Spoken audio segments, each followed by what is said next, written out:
Siguiendo con los problemas, este es el 3.2-5. Entonces tenemos el siguiente circuito. Y lo primero que vamos a hacer es clasificar los nodos. Entonces vamos a nombrar el nodo a los nodos de interés. Este es el nodo A, el nodo B, el nodo C, el nodo D, el nodo E y el nodo F. Aquí de esta manera.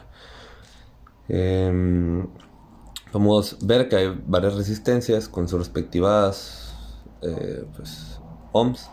Están los distintos voltajes.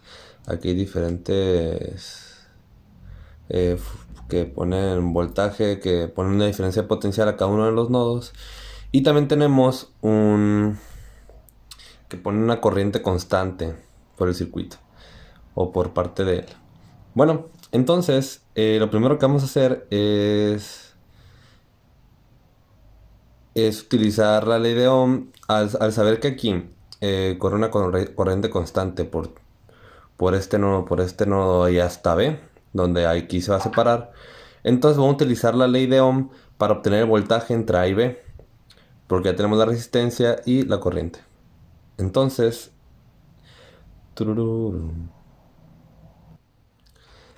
pues dibujamos, ¿no? Para que quede más claro. Tenemos la corriente de 2 amperes y que también fluye de aquí hacia acá, 2 amperes, ¿no? De esta manera. Entonces vamos a obtener el potencial con la ley de Ohm, ¿no? Entonces tenemos que potencial B de AB es igual a los 2 amperes por la resistencia 4 ohms, que es igual a los 8 volts. Entonces aquí tenemos siempre la corriente va de positivo a negativo, de donde mayor potencial a menor. Entonces aquí tenemos más 8 volts y aquí menos. Ahí tenemos el potencial para esta resistencia. Luego vamos a obtener, nos fijamos en la tercera espira. Aquí nos podemos dar cuenta que aquí era pues, el que pone el potencial está conectado en paralelo con esta resistencia. Entonces aquí tiene un potencial, aquí llega el potencial más, aquí el menos de 8 volts, constantes. Entonces la corriente tiene que ir de esta manera, fluir para acá, esta corriente, y venir para acá, ¿no? Esta corriente. Entonces vamos a obtener vamos a obtener esta corriente con la ley de Ohm de igual manera. Vamos a llamarle I1.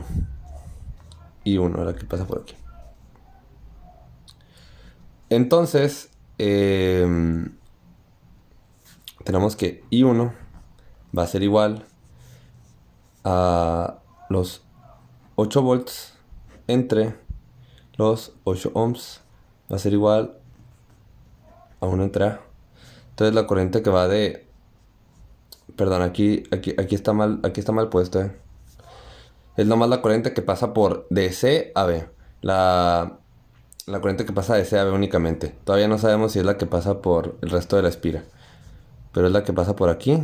Esta va a ser I1. Y es la que baja para acá. Es la que sale de C y entra D. Okay. Por ahora esta no. Entonces ahora vamos a utilizar la ley de Kirchhoff para voltaje para obtener el voltaje que falta en esta resistencia, ya que no podemos aplicar la ley de Ohm directamente. Vamos a utilizar vamos a tomar en cuenta la espira de esta manera, que fluye de esta manera, ¿no? Entonces vamos a tomar primero el voltaje que hay de E a D, que no lo conocemos, lo estamos buscando. Tenemos el voltaje que va de E a B Y luego tenemos el voltaje que va de B a C, que son los 8 volts. Son menos 8 volts porque está al lado menos y más para acá. Entonces son menos 8 volts. Luego del C al D, que aquí ya tenemos los 8 volts que habíamos calculado antes.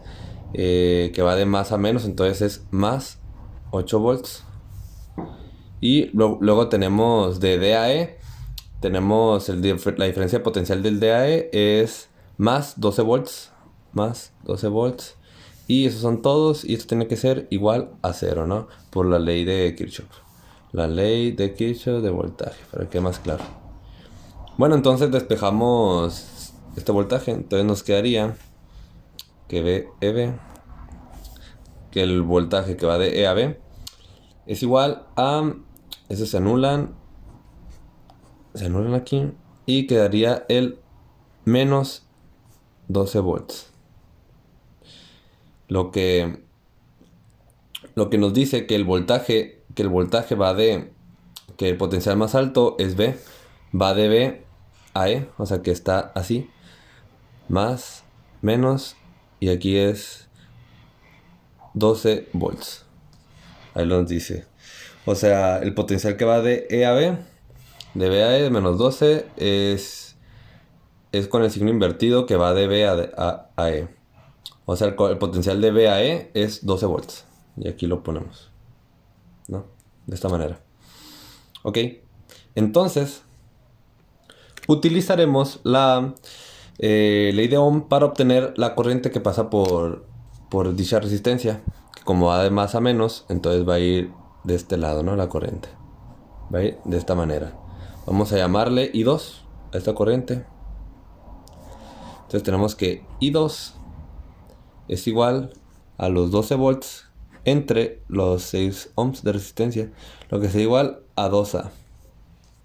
Nos podemos dar cuenta que entonces los 2A que van de este lado, toda la corriente se va para abajo, entre los nodos B y E.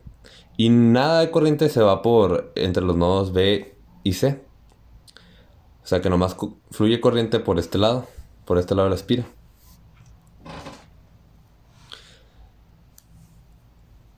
Y como no fluye corriente para este lado, nos podemos dar cuenta que aquí de igual manera,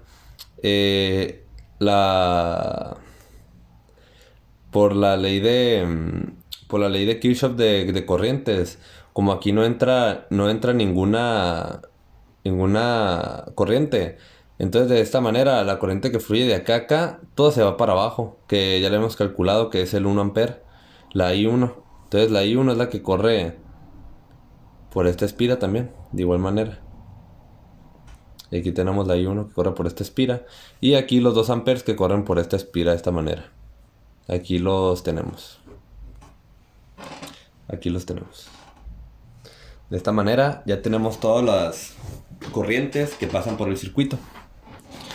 Nomás nos faltaría calcular entonces el voltaje que hay del nodo E al F. Es el único voltaje que nos falta. Y para esto vamos a utilizar la ley de Kirchhoff nuevamente de voltaje. En esta espira que está aquí, vamos a hacerlo de esta manera. Así, dando vuelta de esta manera. La ley de Kirchhoff de voltaje, ¿no? Entonces vamos a partir de el nodo E al nodo F, que es la desconocida. Entonces tenemos el voltaje de E a F, ¿no? Que no lo conocemos. Esto va a ser menos los 6 volts que tiene esta corriente. Entonces, menos 6 volts. Esto va a ser más 8 volts, que es lo que tiene arriba. Y esto va a ser más los 12 volts que pasan por aquí. Más 12 volts. Que son los únicos voltajes que hay en esa espira. Y esto tenemos que ser igualado a 0. Entonces despejamos el voltaje EF. Esto va a ser igual a... Y queda 2. Aquí queda 2 más 2 es 14. Queda igual a menos 14 volts. Lo que quiere decir que de E a F es de menor a mayor voltaje y son 14 volts ahí. Y con esto ya hemos resuelto el circuito, ya tenemos todo lo que ya obtuvimos, tanto las corrientes como los voltajes de cada una de los elementos del circuito, entre cada uno de los nodos.